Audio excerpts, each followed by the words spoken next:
Bom dia, boa tarde, boa noite. Este é o programa Eu Creio na Pregação, programa da Igreja Batista Central na cidade de Feira de Santana. Eu estou aqui hoje com um presente para a sua vida. É um seminário que estamos começando agora, o seminário que tem por título Sejam Meus Imitadores. E enquanto eu estiver aqui falando, você também vai estar visualmente contemplando alguns slides que irão abrir a sua compreensão. Então, mais ou menos assim. Então perceba, este é o título, Seminário Sejam Meus Imitadores, baseado lá em 1 Coríntios, capítulo 11, versículo número 1. Então, capítulo 11, versículo 1, é o seminário ministrado por mim, pastor Wellington Andrade, pastor da juventude da Igreja Batista Central, onde também temos um seminário na igreja chamado IBGA. Então, se você mora em Feira de Santana e quiser aprofundar o seu conhecimento bíblico, você também pode estar fazendo o IBGA. Então, vai aqui uma primeira pergunta. Você é uma imitação de Cristo? Você imita a Cristo? Nós temos que parar um pouco para pensar naquilo que Paulo disse. Olha, sejam meus imitadores, porque eu sou de Cristo. A questão é, será que esta era uma forma orgulhosa, presunçosa do apóstolo Paulo? Será que eu não tenho autoridade para dizer, sejam meus imitadores? Olha, naquilo que eu imito a Cristo, olhe para mim. Claro que nós temos. Nós temos que fazer isto, porque nós somos a carta, e a carta passa uma mensagem. Então, uma outra pergunta para nós é esta aqui. Se não imitamos a Cristo, a quem estamos imitando?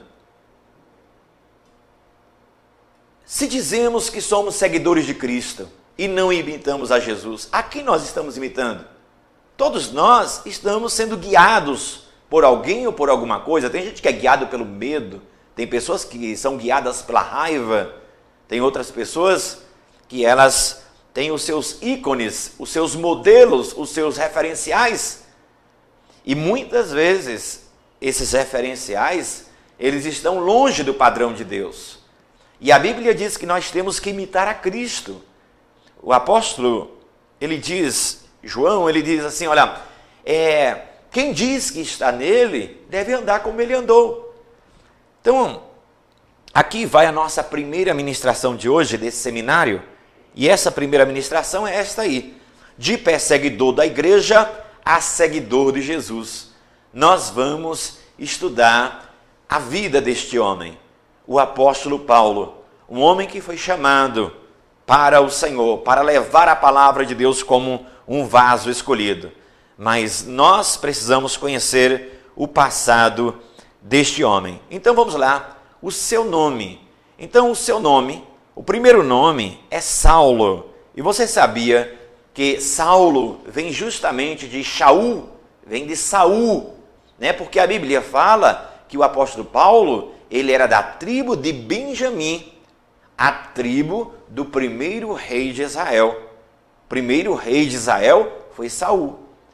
Então, em homenagem a Saul, seus pais colocaram o nome do apóstolo Paulo, Saulo. Saulo, que vem justamente de Saul. Ele tinha um outro nome. O segundo nome era Paulo. Este era o segundo nome. Então, o primeiro nome, o nome hebraico é Saulo, e o seu nome romano é Paulo. Paulo.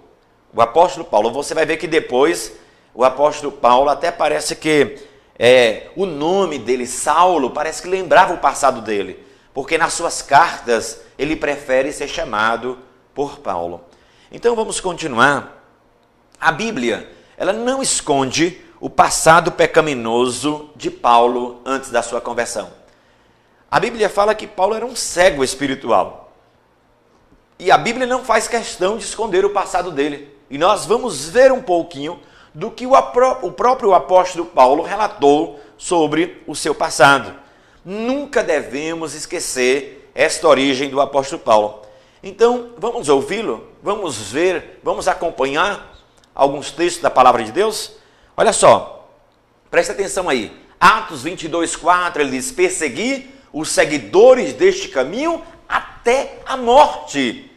Não apenas Estevão, viu? Ele perseguiu vários até a morte, prendendo tanto homens como mulheres e lançando-os na prisão.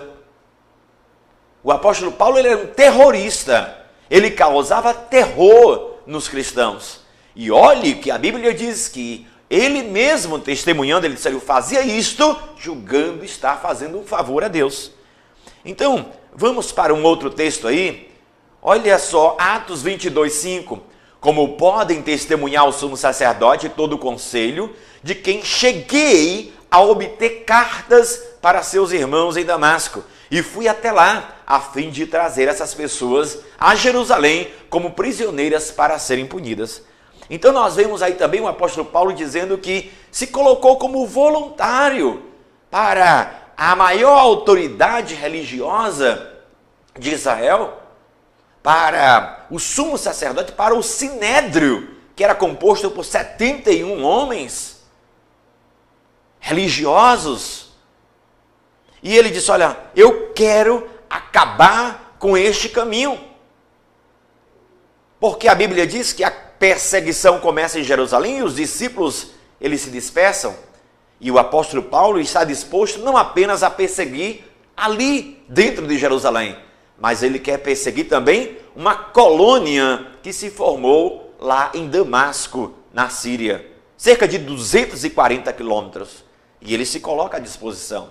Nós vamos continuar lendo alguns textos da palavra, porque é o próprio apóstolo Paulo que está falando da sua origem. Vamos lá.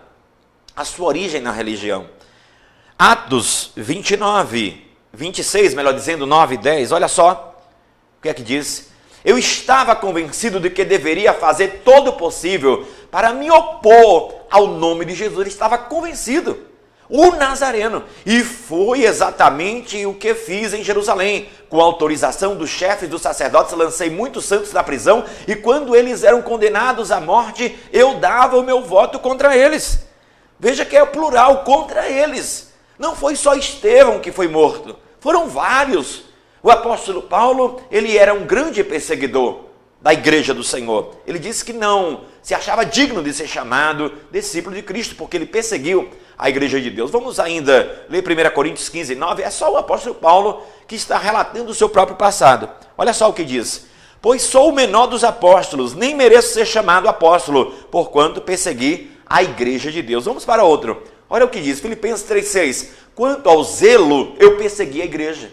Quer dizer, na sua religião ele era zeloso, mas ele era sem entendimento. E ele diz que quanto à justiça que há na lei, não a justiça que vem da fé, mas a justiça da lei, ele era irrepreensível. Mas essa justiça, ninguém pode ser justificado com essa justiça diante de Deus, a não ser a justiça da fé. A palavra do Senhor nos diz que ainda, além de Filipenses 3:6, olha só o que ele diz, Gálatas 1:13-14. Vocês ouviram, o apóstolo Paulo ainda falando, qual foi o meu procedimento no judaísmo quando persegui com violência a igreja de Deus, procurando destruí-la? No judaísmo, eu superava a maioria dos judeus da minha idade e era extremamente zeloso das tradições dos meus antepassados. Então o apóstolo Paulo, ele continua a dizer que ele perseguiu sim a igreja de Cristo com grande violência. E ele era extremamente zeloso, um zelo sem entendimento. Vamos continuar ouvindo o que o apóstolo Paulo fala do seu passado. Olha só, a Bíblia diz que o apóstolo Paulo, então, ele foi esse grande perseguidor. Agora vamos continuar percorrendo o passado deste homem que nós vamos estudar aqui nesta série. Vamos ver o ambiente do seu nascimento e da sua infância. Vamos lá. Então acompanha aí. Olha onde ele nasceu. Ele nasceu aí em Tarso, na Cilícia, hoje, atual Turquia. Na época, Tarso, ela tinha cerca de 300 mil habitantes, a cidade onde o apóstolo Paulo nasceu. A Bíblia diz que os pais, né, do apóstolo Paulo, eles não viveram em Jerusalém, a Bíblia só fala do parentesco de Paulo em Jerusalém, uma irmã do apóstolo Paulo que morava em Jerusalém, mas os pais do apóstolo Paulo estavam morando lá em Tarso, né, porque você sabe que houve a diáspora, a dispersão dos judeus. Vamos lá. Então, olha só o que ele diz, ainda do seu passado. Mas Paulo lhe disse, na verdade, que sou um homem judeu, cidadão de Tarso, cidade não pouco célebre na Cilícia. Rogo-te, porém, que me permitas falar ao povo. Então você percebe aí que o apóstolo Paulo, ele nasceu na Cilícia, lá hoje é a atual Turquia. O apóstolo Paulo, ele é de Tarso, na Cilícia, né? Cerca de 300 mil habitantes. Ele diz, olha, é uma cidade que não é pouco célebre, é uma cidade importante, 300 mil habitantes naquela época. Então vamos continuar. Ele diz que também é um cidadão romano. Olha o que diz a palavra do Senhor. Vamos aqui para o que o apóstolo Paulo diz sobre a cidadania romana. Vindo o comandante, perguntou-lhe, dize-me, és tu romano? Respondeu ele, sou. Tornou o comandante, eu por grande soma de dinheiro adquiri este direito de cidadão. Paulo disse, não, eu sou desde nascimento. Então veja que o título de cidadão romano, o apóstolo Paulo tinha desde o nascimento. E vamos aí para alguns direitos dos cidadãos romanos. Então ele podia fazer uso dos direitos e privilégios garantidos pela lei romana em todo o império. Ele não podia de forma nenhuma estar sendo julgado publicamente sem crime algum, coisa que se a pessoa não fosse um romano era muito fácil fazer isso. O próprio Jesus é um exemplo disso. Isenção de certas formas de punição, tudo isso era o título de cidadão romano e era muito caro. E mais uma longa lista de privilégios. Então você sabe que o apóstolo Paulo ele sabe usar muito bem esse título de cidadão romano, inclusive quando ele vai pregar o evangelho. Algumas vezes que quiseram surrá-lo, ele vai justamente apelar. Vocês podem bater um cidadão romano? E é por isso que no seu julgamento ele vai apelar para César. Ele vai ser julgado. Então, porque quem tinha o título de cidadão romano tinha esses privilégios. Provavelmente os pais, né, do apóstolo Paulo. Paulo, ele era um fazedor de tendas. Provavelmente o apóstolo Paulo aprendeu com os seus pais a fazer tendas e os seus pais trabalhavam para o Império Romano. E aí o apóstolo Paulo consegue, desde a sua infância, esse título importantíssimo, que é o título de cidadão romano, que lhe dava alguns privilégios que ele acabou usando bem para pregar o evangelho. Vamos lá. Seus pais eram judeus. Preste atenção. Circuncidado no 8º dia de vida, filho da descendência de Israel, da tribo de Benjamim, hebreus de hebreus, quanto à lei fui fariseu. Então, o apóstolo Paulo ele era da tribo de Saul, né? Por isso que o nome dele é Saulo, Saulo, vem do mesmo nome, e você percebe aí também que ele era da religião dos fariseus. Então era um homem extremamente zeloso. Vamos continuar o que diz a palavra sobre a sua formação. Então, a formação básica de todo menino judeu. E aí a gente aplica também ao apóstolo Paulo, porque era assim que na época os judeus criavam seus filhos. Vamos lá. Qual foi a formação recebida? Então, primeiro, a formação dos judeus é na casa dos pais. Não transfere para a escola, não transfere para a sinagoga, primeiro é na casa dos pais. Então, depois, o apóstolo Paulo estudou na sinagoga do bairro. Né? Uma sinagoga só podia abrir se tivesse quórum. Né? O quórum era 10 homens. Tinha que ter 10 homens, se tivesse só mulheres, não podia ter uma sinagoga judaica. Então, o apóstolo Paulo estudou, ele também frequentou a sinagoga, como também a escola da sinagoga. Tudo isso em Tarso. Então, essa foi a sua formação básica recebida. E olha lá o que ele estudava. Primeiro, ele era alfabetizado, aprendia a ler e a escrever, estudava a lei de Deus e a história do povo. Você sabe que a lei de Deus é a Torá, é o ensino, é o Pentateuco, e também estudava a história do povo. Aprendia as orações e também o apóstolo Paulo, naquela cultura grega, ele também absorveu essa cultura que também era ensinada ali, não apenas a tradição dos seus pais. Então, vamos lá. Paulo recebeu também uma formação superior em Jerusalém. Então, veja só que agora, quando o apóstolo Paulo ele completa certa idade, ainda adolescente, ele é enviado de Tarso, na Cilícia, hoje a atual Turquia, ele vai para Jerusalém. A questão é, se os pais estão em Tarso, ele vai ficar aonde? A Bíblia diz que ele tinha uma irmã lá que morava em Jerusalém. E ele vai estudar. E ele vai estudar nada mais, nada menos do que nos pés do homem chamado Gamaliel, o grande mestre. O grande mestre Gamaliel. Vamos ver o que diz a palavra do Senhor. Eu sou judeu, nascido em Tarso da Cilícia, mas educado nesta cidade, Jerusalém, aos pés de Gamaliel, instruído segundo o rigor da lei, zeloso por Deus, assim como todos vós sois neste dia. Então o apóstolo Paulo teve esse ensino superior fortíssimo, e a sua provável morada, que você está vendo aí em Atos 23:16, lá está escrito, e o filho da irmã de Paulo. Então veja que aí tem um sobrinho do apóstolo Paulo. Provavelmente o apóstolo Paulo, ele morou na casa desta irmã dele ali em Jerusalém. Então, como é bom, né? Nós começamos a história com começo, meio e fim. Né? Nós temos que ter o começo. Antes, tem que ir na origem. E é isso que nós estamos fazendo nesse seminário. Levando você à origem, ao começo de tudo. E aí depois o meio e o fim. Vamos continuar conosco. Olha só.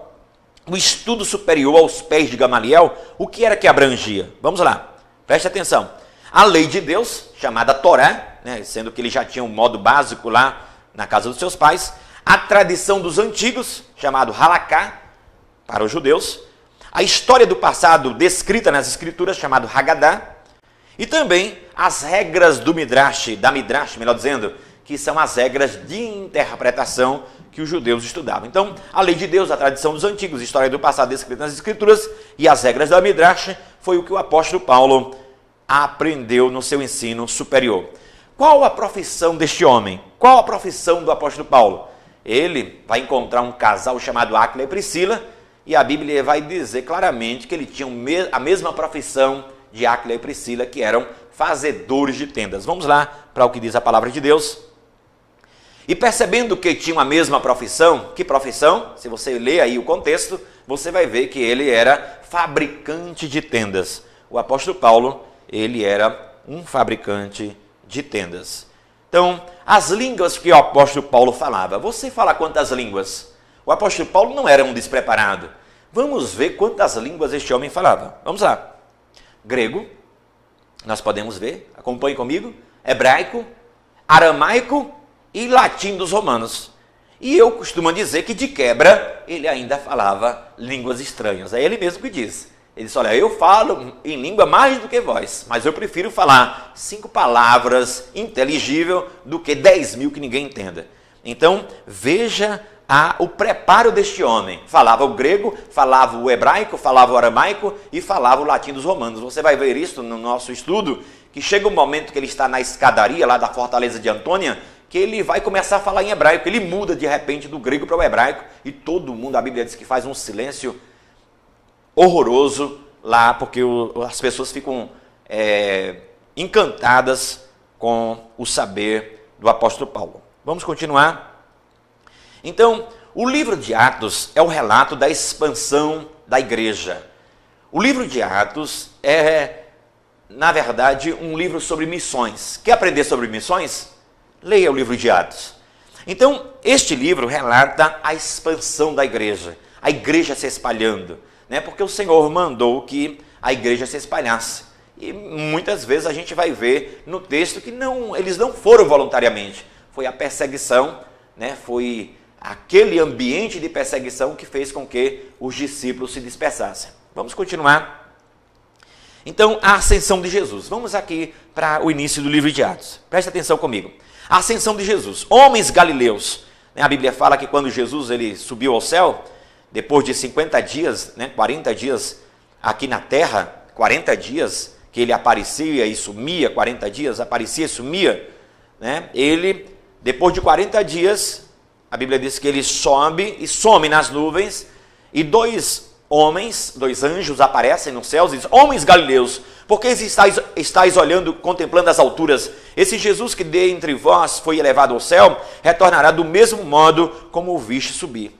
Então, o Senhor Deus, ele sobe, como ele tinha dito, mas ele mandou que a igreja perseverasse em oração. Ele disse, olha, vocês não devem se ausentar de Jerusalém até que do alto vocês sejam revestidos de poder. E vamos ver se a igreja obedeceu. Lembre-se, quando Jesus ele foi visto por cerca de 500 pessoas. Mas lá no cenáculo só tem 120, isto é, 380 deram fora. 380 não esperaram. Né? Porque a Bíblia diz que lá no cenáculo só tinham 120. Mas quando ele subiu, ele foi visto por cerca de 500 pessoas. Vamos lá, vamos continuar.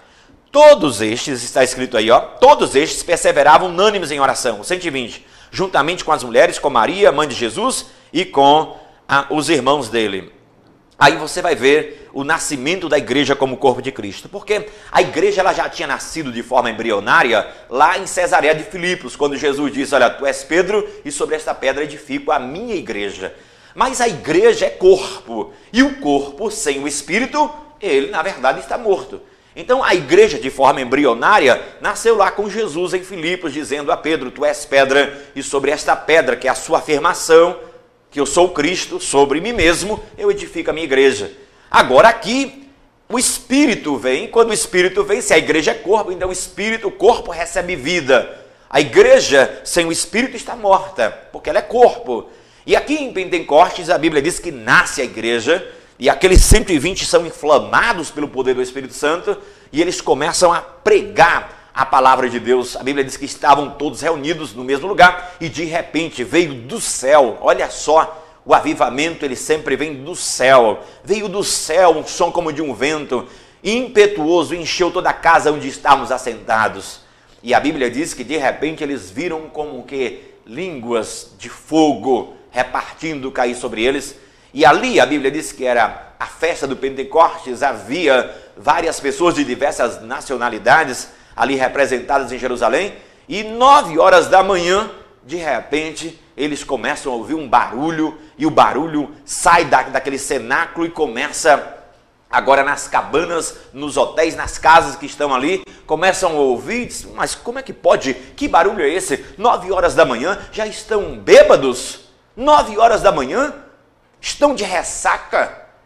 E o apóstolo Paulo, antes medroso, o Espírito de Deus dá uma intrepidez e ele sai e diz, olha, varões, nós não estamos bêbados como vocês estão pensando, porque são apenas 9 horas da manhã. O que vocês estão vendo aqui é a profecia se cumprindo, quando o Senhor Deus disse através do profeta Joel, derramarei do meu Espírito sobre toda a carne, vossos filhos e vossas filhas profetizarão, os vossos jovens terão visões, os vossos velhos sonharão sonhos. E a Bíblia diz que ali o apóstolo Pedro, ele intrépido, usado pelo Espírito de Deus, faz o seu grande sermão, onde 3.000 pessoas agregam a igreja do Senhor naquele dia, compungindo-se em seus corações e perguntando, varões, o que faremos para herdar a salvação?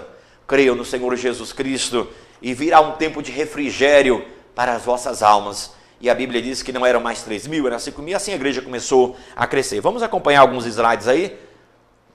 Então desce ali, né, a completar o dia de Pentecostes, estavam todos reunidos num só lugar, e de repente veio do céu um barulho semelhante a um vento soprando muito forte. Esse som tomou conta de toda a casa onde estavam. Então, inflamados com o poder do Espírito, os apóstolos agora estavam incendiando Jerusalém, as chamas do Espírito Santo espalhando, como disse Jesus, agora em toda Jerusalém. E a crescente popularidade da igreja, diz a Bíblia, lá em Atos capítulo 2, 47, que louvando a Deus e caindo na graça de todo o povo. Olha, a igreja tinha simpatia do povo, a igreja não era antipática. A igreja, ela não apenas fazia um trabalho espiritual, mas também fazia um trabalho social maravilhoso. E todos os dias acrescentava o Senhor à igreja aqueles que haviam de se salvar. Vamos continuar lendo alguns textos aí para facilitar a sua compreensão.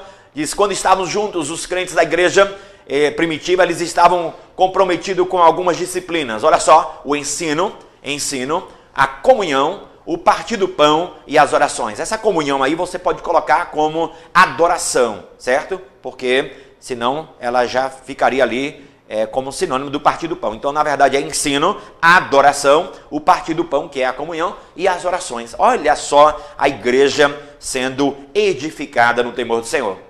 Agora, você vê que a Bíblia diz que os que criam eram batizados E não eram poucos, né? 3 mil, daqui a pouco 5 mil, e a cada dia o Senhor ia agregando aqueles que iam salvar. Só que a morte de Jesus, né, pelo poder religioso, teve um efeito contrário. Eles pensavam que matando Jesus, tudo estava resolvido, e agora, não. Agora, aquela chama se espalha, e o efeito contrário da morte de Cristo, né, o sangue de Jesus, a Bíblia diz que se o grão de trigo caindo na terra não morrer, fica ele só, mas se ele morrer, dá muitos frutos. Jesus é o grão de trigo que caiu na terra e morreu para gerar muitos filhos. Um só gerou vários filhos. Eu e você somos filhos de Deus, porque Jesus é o grão que caiu na terra e morreu para gerar outros grãos, para dar muitos frutos. E nós louvamos a Deus porque nós somos fruto do trabalho da cruz. Agora, o poder religioso pensava que ao eliminar Jesus numa cruz estava tudo resolvido, mas não, pelo contrário.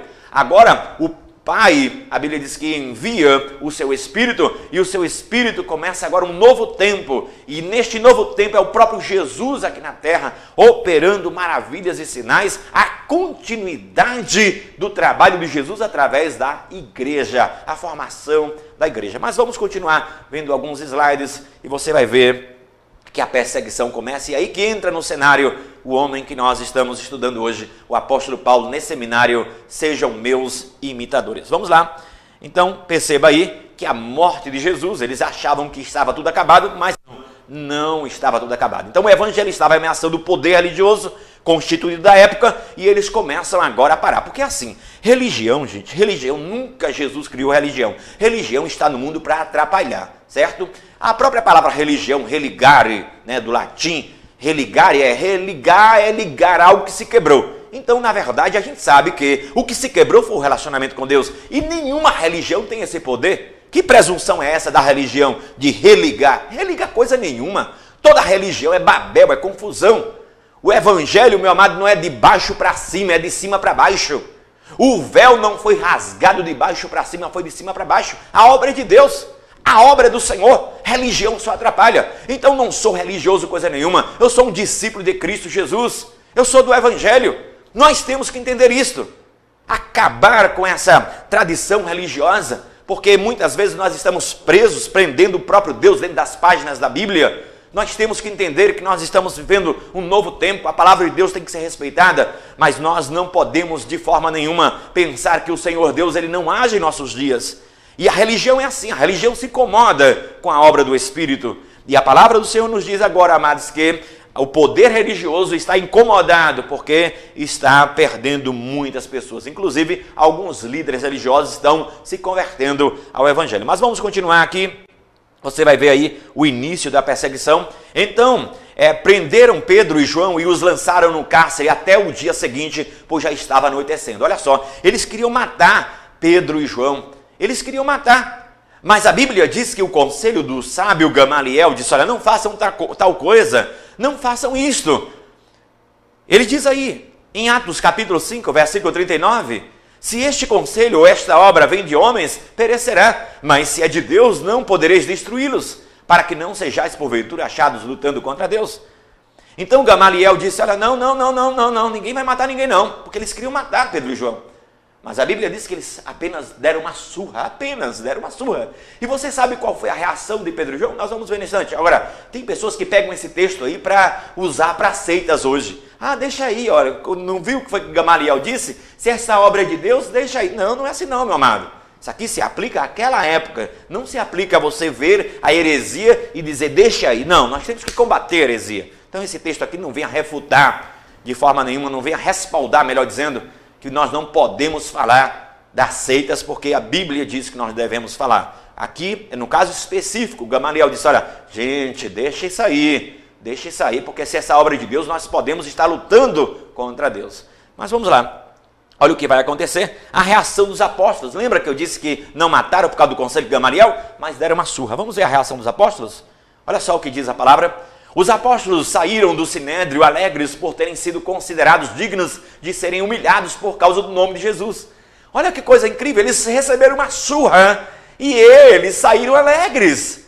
Saíram alegres porque eles disseram, olha, nós somos dignos de sofrer afronta por causa do nome de Jesus. Oh, meu amado, como nós precisamos disto hoje? Como nós precisamos disto hoje, cristãos, servos de Deus, filhos de Deus, que na verdade possam honrar o nome de Jesus e possam cumprir o que Jesus disse: olha, quando te perseguirem, fiquem alegres, porque perseguiram também os profetas que vieram antes de vós. Se perseguiram o mestre, vai perseguir você também.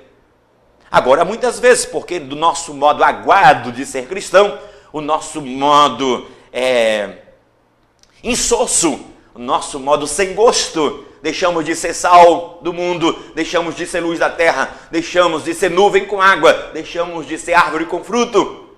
E aí, meu irmão, não tem perseguição nenhuma, porque não faz diferença mesmo. Perdemos o gosto. Estamos nos ambientando como a rã, quando você coloca numa chaleira ou numa panela com água geladinha e esquenta o fogo brando, a rã morre contente, cozida e contente. É assim que a igreja está hoje, cozida e contente, alegre, sem perceber que a temperatura já mudou e muitos estão morrendo com aquilo que nós chamamos até bênção, porque a igreja, ela se ambientou com o mundo, não está fazendo diferença. Mas vamos lá, quero que você continue acompanhando alguns slides, acompanhe comigo agora. Então, não havia um lugar que um cristão pudesse se sentir seguro ali em Jerusalém. Não havia um lugar. Havia uma grande perseguição e agora eles começam a se dispersar. E diz a palavra do Senhor, amados, que o primeiro a ser perseguido ali dentro, que vai ser também o primeiro mártir da igreja cristã, é Estevão. Era preciso tomar medidas agressivas para conter a praga dos nazarenos, né? Era assim que era chamado os seguidores de Jesus, os nazarenos, os do caminho. Então aí nós vemos este homem, né, da sinagoga dos libertos, um homem chamado Estevão, cheio do Espírito Santo, e este homem, ele falou duas coisas basilares para o judeu. Ele foi falar da lei e ele foi falar do templo. Mas para que ele foi falar da lei e do templo? Quando ele disse que o eixo que gravita a salvação não é a lei nem o templo, que é Cristo, aí, meu amado, eles não concordaram. Eles não concordaram com a mudança de eixo. A mudança de eixo, a salvação é pela fé em Cristo Jesus. Não é pela lei. Deus não está preso dentro de um templo.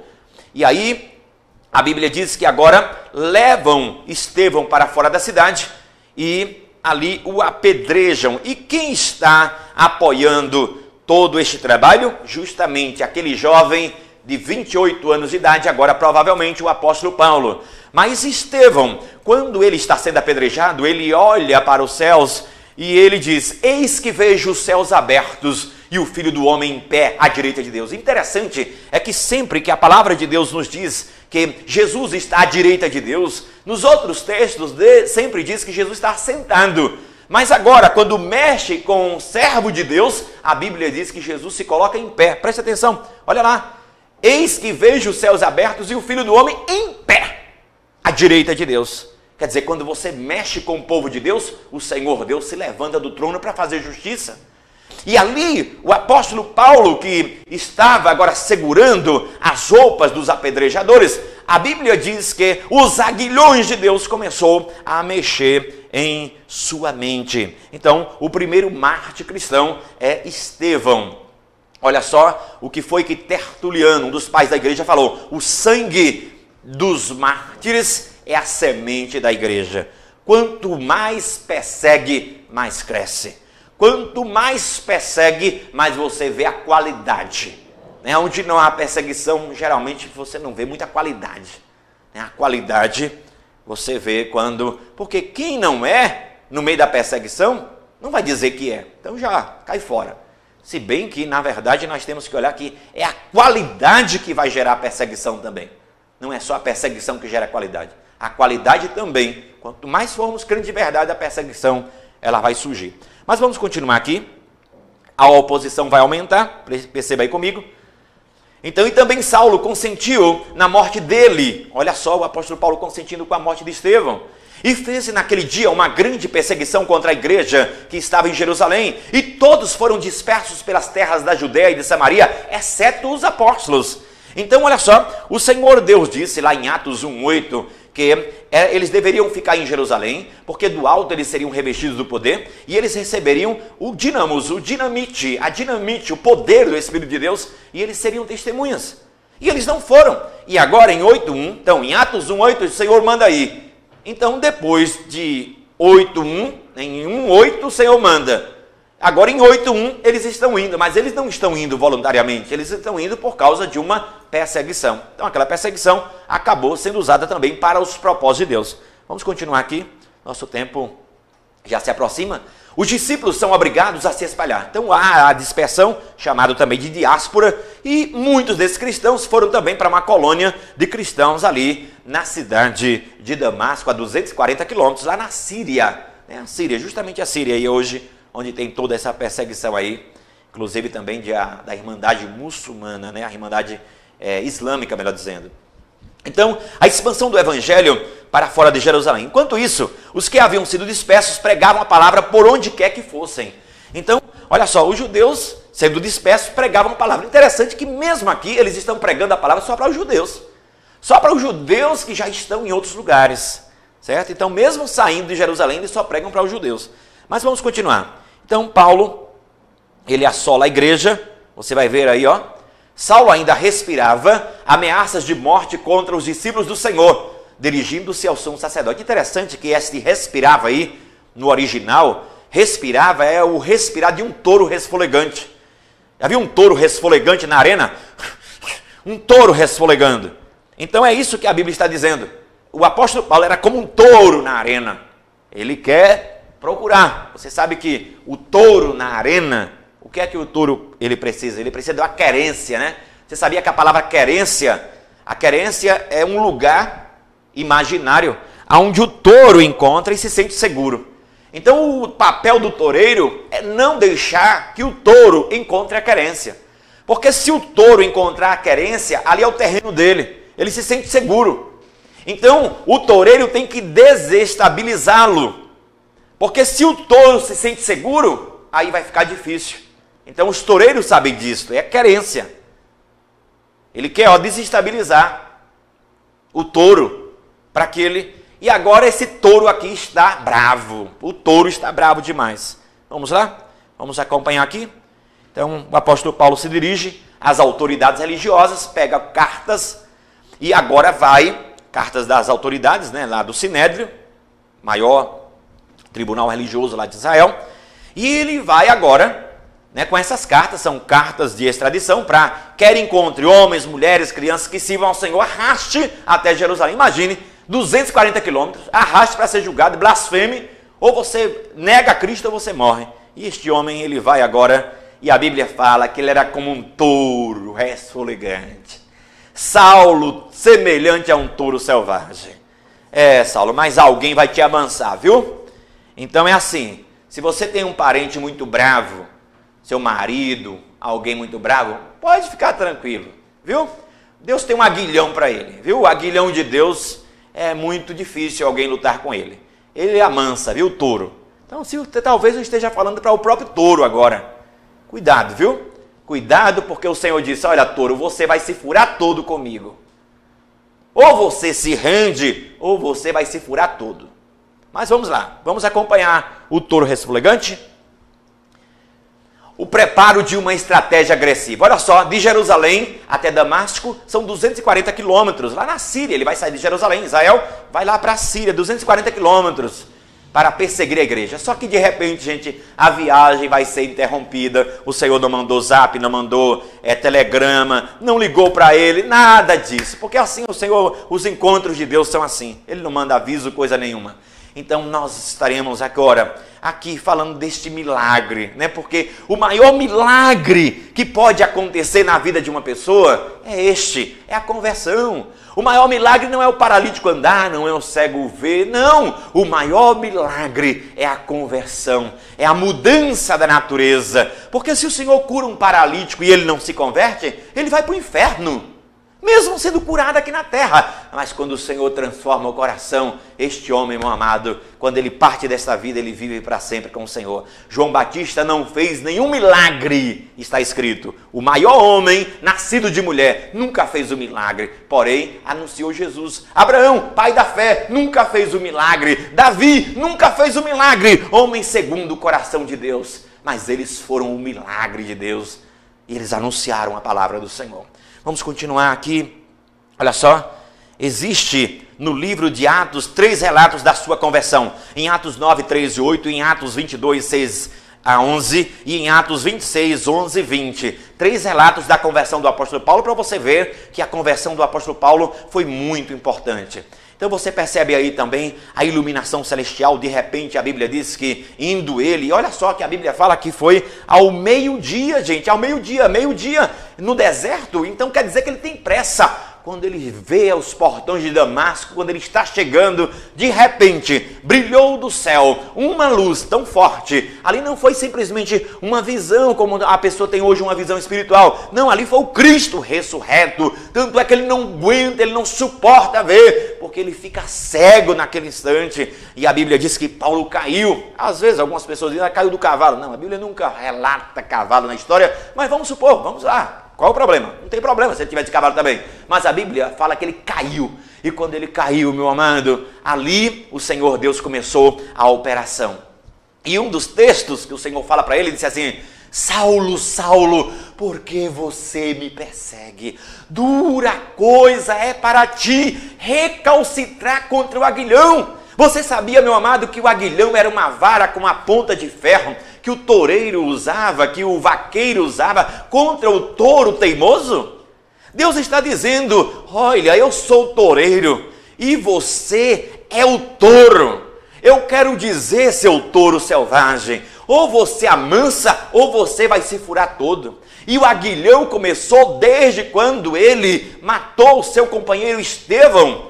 E Estevão ali testemunha dizendo, eu estou vendo os céus abertos e o Filho de Deus está ao lado, em pé, à direita de Deus. Ali desestruturou totalmente o apóstolo Paulo, era o aguilhão na mente do apóstolo Paulo. E agora aqui nós vamos continuar vendo essas imagens. Olha só a iluminação celestial, o apóstolo Paulo agora... Está escrito, por volta do meio-dia, ó rei, estando eu a caminho, vi uma luz do céu, mais resplandecente que o sol, brilhando ao meu redor, e ao redor dos que iam comigo, todos caímos por terra. Então ouvi uma voz que me dizia em aramaico, Saulo, Saulo, por que você está me perseguindo? Resistir ao aguilhão só lhe vai trazer dor. Olha, Paulo, lutar contra o aguilhão, é isso aí. É isto aí, você está lutando, você vai se furar todo o seu touro selvagem. Touro, você está lutando é comigo. E o apóstolo Paulo, ele faz 2 perguntas maravilhosas. Quem és tu, Senhor? Identifique-se, eu quero saber quem é o Senhor. O que queres que eu faça? Esta é a pergunta que todos nós devemos fazer. Quem é o Senhor? Eu quero te conhecer, eu quero a tua identidade. E o que é que o Senhor quer que eu faça? Qual é o teu plano para a minha vida?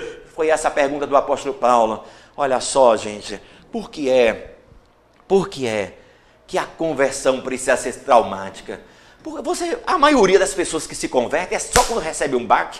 A gente vê aí também, ó, este homem que foi um goleiro aqui no Brasil, de um time muito famoso, que diz que agora é convertido. Ninguém duvida da conversão dele. É uma questão pessoal. Mas eu estou dizendo, por que a gente só se converte na paulada? Por que tem que acontecer isso? Por que nós não nos convertemos nos momentos bons? Precisamos sempre aprender com as porradas. E aquelas porradas acabam nos levando ao afunilamento onde nós entregamos a nossa vida a Jesus. Então, Paulo entendeu verdadeiramente o significado da conversão. Foi o apóstolo Paulo que falou por muitas vezes sobre a conversão. Que o próprio Jesus falou que a conversão é um nascer de novo. Então a graça de Deus, ela produz esse novo começo. A velha criatura some, aquele perseguidor vai sumir. E o Senhor disse, olha, eu agora faço de você um vaso escolhido. Então a conversão é o ponto de partida para a nova vida em Cristo. Por muito tempo, as igrejas diziam que a conversão era o ápice, era o ponto maior e também o ponto de chegada. Não. A conversão, sim, é um ponto dos mais importantes, mas ela é só a partida. É um ponto de partida. É o começo de uma nova vida em Cristo Jesus. Olha o que o apóstolo Paulo fala. Se alguém está em Cristo, é nova criação. As coisas antigas já passaram e eis que tudo se fez novo. Então, na conversão, a vida ganha novo sentido. Enquanto nós nos convertemos, nós existimos. Depois da conversão, nós passamos a ter vida. A vida passa a ter sentido. Então, a conversão não é um toque de verniz religioso para você ter o título de cara de pau. Não. A conversão, ela é genuína, verdadeira, ela é operada no coração e ela é feita por Deus. Pode o etíope mudar de pele? Pode o negão mudar a sua cor? Assim também vocês não podem fazer o bem sendo maus. Vocês precisam voltar-se para Deus. Então, é o Senhor que opera esta conversão, é o Senhor que opera esta mudança. Então, a conversão implica em uma radical mudança. Não é moda, é mudança de vida. Não é moda, é mudança interior, certo? Então, a revelação de Jesus Cristo é um derramar de luz na vida do apóstolo Paulo. Agora aquele homem arrogante, aquele homem cheio de si, aquele homem que se achava, está cego e precisa ser guiado pelos outros até a cidade de Damasco. Então a Bíblia diz que ali, levante-se e entre na cidade, e lá dirão a você o que você deve fazer. Então o apóstolo Paulo é guiado até a cidade, e lá o Senhor Deus, como ele trabalha dos dois lados da linha, ele também falou para um discípulo dele lá em Damasco, chamado Ananias: Ananias, eis-me aqui, Senhor. Ananias, vai à rua chamada direita. Lá você vai encontrar na casa de Judas um homem chamado Paulo. Ele está orando. Mas, Senhor, Deus, o Senhor está desinformado. O Senhor não está atualizado. O Senhor não está nas redes sociais. Eu quero dizer que esse homem tem perseguido a tua igreja. O Senhor disse: Ananias, sou eu que estou mandando. Eu sei muito bem quem é ele. Vai, porque ele é para mim um vaso escolhido. E eu vou mostrar a ele o quanto ele deve padecer por causa do meu nome. E a Bíblia diz: e Ananias foi. Quando Deus manda você fazer uma coisa, pode fazer, porque ele já trabalhou também do outro lado. Ele disse a Paulo: entre na cidade, porque você vai saber lá o que você deve fazer. E o Senhor disse a Ananias: é assim que o Senhor faz. Ele trabalha dos dois lados da linha. Então, a obediência e a fé do discípulo Ananias. Ele chega lá, depois de 3 dias o apóstolo Paulo não está vendo nada, não comendo nada, mas ele estava vendo tudo, na verdade. Ele enxergava tudo. Tudo, o seu mundo interior se abriu, o seu mundo interior. Aqueles 3 dias foram dias de luz intensa na presença de Deus. O Senhor disse: haja luz, e no mundo do apóstolo Paulo houve luz. A religião caiu por terra, ele diz: é esterco, comparado o conhecimento de Cristo ao conhecimento que eu aprendi, é o sol e a vela. Eu descarto a vela e fico com o sol. Esta é a comparação. Este é o absurdo do Evangelho. E ali diz a palavra de Deus que a obediência e a fé do discípulo Ananias fez com que ele chegasse naquela casa. E o interessante é que ele dizia: irmão Saulo. Então a nossa obediência a Deus pode mudar o destino das pessoas. Já pensou? Eu gosto muito quando o pastor Charles Swindoll, ele diz o seguinte: se não fosse Ananias, será que nós teríamos o apóstolo Paulo? Será que nós teríamos o apóstolo Paulo? Então o Senhor Jesus, ele me enviou, disse Ananias. Olha só, então Ananias foi entrando na casa, impôs sobre ele as mãos, declarando: irmão, olha só, aquele que antes perseguia é chamado de irmão.